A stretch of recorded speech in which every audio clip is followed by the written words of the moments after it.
Welcome to the heart of the music and entertainment industry, a place where dreams are manufactured, sold, and insured against their inevitable expiration date. Ah, the sweet sound of an artist signing their life away. We call it an advance, they call it freedom, but really it's just a loan we took out in their name. For many artists, signing with a major label feels like the ultimate dream, a chance to reach millions of fans, access state-of-the-art studios, and finally make it.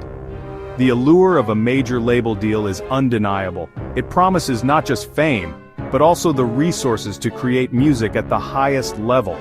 Imagine walking into a top-tier recording studio, surrounded by the best equipment and professionals in the industry. It's a vision that many aspiring musicians hold dear, a symbol of having arrived in the music world. But what they don't realize is that this opportunity often comes with strings attached. That advance, it's not free money.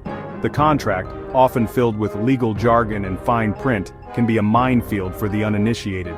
Many artists, in their excitement, overlook the critical details. They see the advance as a windfall, a sign of the label's faith in their potential.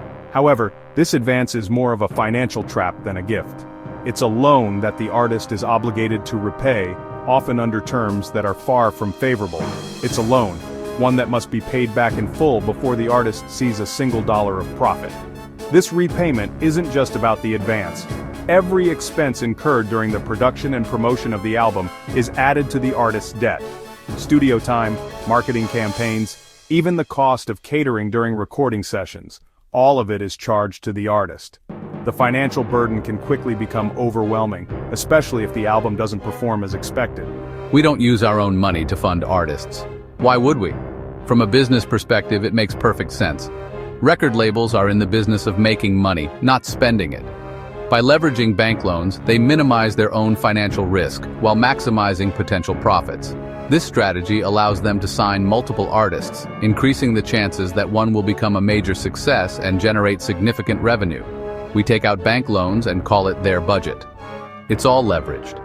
This budget is a carefully constructed illusion. It gives the artist the impression that the label is heavily investing in their career, when in reality, the financial risk is being shifted onto the artist. The label's primary investment is in the form of expertise and connections, not cash. They provide the infrastructure and the know-how, but the financial burden rests squarely on the artist's shoulders. The artist believes the label is investing in them out of pocket.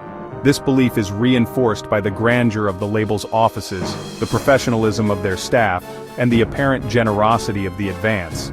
It's easy to see why an artist would feel grateful and indebted to the label.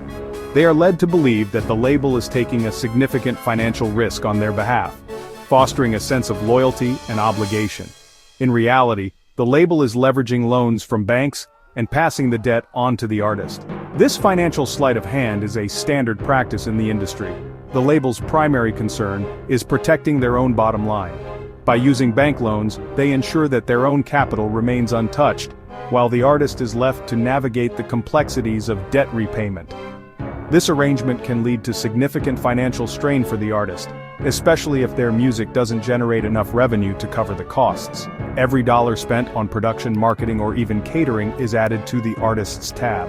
The costs can add up quickly, often far exceeding the initial advance. This means that even if an album is moderately successful, the artist may still find themselves in debt. The label, meanwhile, continues to profit from the artist's work, taking a significant cut of any revenue generated. This system ensures that the label's interests are always prioritized, often at the expense of the artist's financial well-being. The dream of signing with a major label can quickly turn into a financial nightmare. While the initial excitement and opportunities are real, the long-term implications can be devastating. Artists must navigate a complex web of financial obligations, often without the necessary knowledge or support.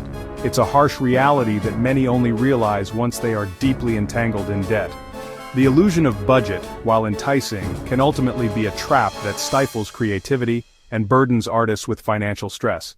However, there are alternatives. Independent labels and self-funding options offer artists more control over their finances and creative direction. While these paths may not come with the same level of initial support, they can lead to a more sustainable and fulfilling career. By understanding the financial realities of the music industry, artists can make more informed decisions, and avoid the pitfalls of the illusion of budget. Here's how it works. When an artist signs a record deal, they often receive an advance. This advance is essentially a loan from the record label to the artist, meant to cover the costs of recording, marketing, and other expenses. However, this money isn't free. Until every penny of that advance is recouped, the artist doesn't get paid. Even if their album generates millions in revenue, most of that money goes straight to the label. The label takes its cut first, covering the advance and any additional costs they deem necessary. This means that the artist might see very little of the money their music earns despite its success. And if the album doesn't sell enough, the artist is still on the hook for the advance. The debt doesn't just disappear, instead it lingers, casting a shadow over their future projects.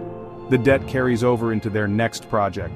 This means that any new advance they receive for future work is also subject to recoupment. The artist finds themselves in a perpetual cycle of debt, always trying to catch up but never quite getting there. It's a cycle designed to keep artists trapped. The more they work, the more they owe, and the harder it becomes to break free. This system benefits the record labels, ensuring they always get their money back, but it often leaves artists struggling to make ends meet, despite their talent and hard work. But perhaps the most disturbing practice in the industry is keyman insurance, a policy taken out by labels on their top artists. This type of insurance is designed to protect companies from the financial loss that might occur if a key person, in this case a top artist, dies unexpectedly.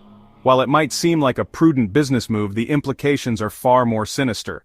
This insurance ensures that if an artist dies, the label gets paid, sometimes millions of dollars. The payout is meant to cover the loss of revenue that the artist would have generated, but it also creates a perverse incentive. Labels might prioritize their financial gain over the well-being of their artists, knowing that their death could result in a significant windfall. You see, when our star artist tragically passes away after that highly anticipated album release, we get two paydays. The first payday comes from the surge in album sales. Fans, moved by the artist's untimely death, rush to buy their music, often leading to a posthumous spike in sales. The second payday is the insurance payout, which can be a substantial amount depending on the policy. Increased sales from public sympathy. The public's emotional response to the artist's death often translates into a significant boost in sales. This phenomenon has been observed time and again, with artists' albums climbing the charts posthumously. It's a bittersweet success, driven by the collective mourning of fans. A fat insurance payout. The insurance money is meant to compensate for the loss of the artist, but it also raises ethical questions. Is it right for a company to profit from the death of an individual? This practice blurs the line between business and morality, leaving many to question the true intentions of the labels. To death benefits. In the corporate world, this phrase takes on a chilling new meaning. While it might be said in jest, the reality is that these benefits are very real and very lucrative. The celebration of such payouts highlights the cold, calculated nature of the business. The gift that keeps on giving. For the labels, the death of an artist can be seen as a financial boon, a gift that continues to provide long after the artist is gone. This perspective is deeply troubling, as it reduces the artist to a mere asset, valued more in death than in life. From Elvis Presley to modern-day icons, death has become the ultimate marketing strategy. Public grief translates into record-breaking sales, and labels cash in twice. Wait, even me? To make matters worse, most contracts give labels ownership over an artist's masters, the original recordings of their music. This means that even after death, the label continues profiting from an artist's work while families struggle for scraps. But there is another way. In today's digital age, it's easier than ever for artists to create and distribute music independently. Platforms like Bandcamp, Patreon, and DistroKid allow creators to maintain control over their work while connecting directly with fans. The truth is this: signing with a major label may seem like the fast track to success, but it often comes at a cost. Your independence, your earnings, and sometimes even your legacy. And remember, we're not just building careers, we're building investments with expiration dates. Knowledge is power. Protect your art, protect your legacy.